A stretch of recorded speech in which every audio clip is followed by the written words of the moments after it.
At 7 a.m., my sister showed up at the apartment door with her suitcase. "I'll live here now," she said, like it was decided. Behind her, my mother's voice cut in, sharp and smug. "We're doubling your rent to cover our expenses." They expected me to flinch, to beg, to fold like always. Instead, I nodded slowly and said, "Then I'll move out." They laughed in my face. That was the last time. The apartment wasn't a gift, it was a leash. My parents owned the building. I rented from them, always under the illusion it kept me close. In reality, it kept me controlled. A reminder that even as an adult, I was living under their roof. And my sister? She'd always been the golden one. No job, no direction, but adored. Where she failed, they excused. Where I succeeded, they diminished. Still, I paid, on time, every month. I furnished the place myself, turned 4 bare walls into a home. And for a while, I told myself it was enough. But that morning, when they stood there smirking, I realized they never saw me as a tenant, or a daughter, just a wallet they could squeeze dry. The signs had been there, the sudden maintenance fees, the unexplained hikes in rent, the way my sister conveniently started visiting more often, lingering like she was measuring the curtains. And then came the ultimatum: pay double, accept my sister as a roommate, or get out. That wasn't family, that was extortion. But instead of rage, I felt something else: clarity. I didn't shout, didn't argue, I simply said, "Fine, I'll move." What they didn't know was that the lease, drawn up years ago when they were careless, listed every piece of furniture, every fixture, every improvement as mine, purchased, maintained, and owned by me. The floors I'd refinished, the appliances I'd installed, the lighting, the custom blinds, even the washer and dryer, all mine. So when I said I was moving out, I meant it.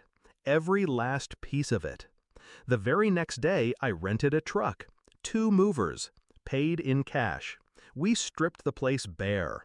The sofa, the bed, the dining table, the cabinets I'd paid to install, even the fridge and stove.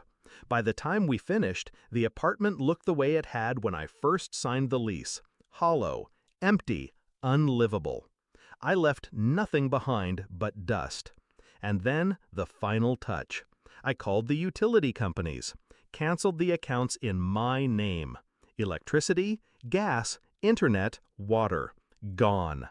By the time my parents returned with my sister in tow, ready to crown her queen of her new home, they were greeted by 4 empty walls and silence. My mother's voice cracked first. What happened here?" I stood in the center of the barren living room, arms folded. I moved out, like I said. My sister's jaw dropped. "But where's the furniture?" I looked at her, calm. "Mine, all of it. Check the receipts."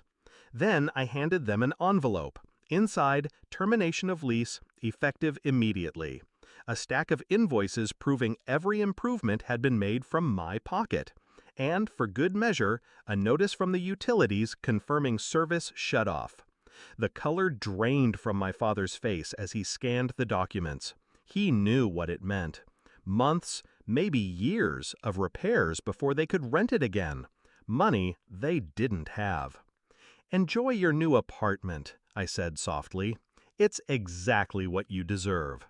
I walked out that day without looking back. My new place was smaller, cheaper, but mine. No strings, no chains. My parents had laughed when they thought they had me cornered. My sister had smiled when she'd stolen my space. But now they had an empty shell of an apartment, and I had freedom. Revenge doesn't always come in fire or fury. Sometimes it comes in silence, in empty rooms, in the echo of your footsteps as you leave someone behind with nothing. And as I closed the door, I realized the truth. For the first time in my life, I wasn't living in their house. I was living in my own.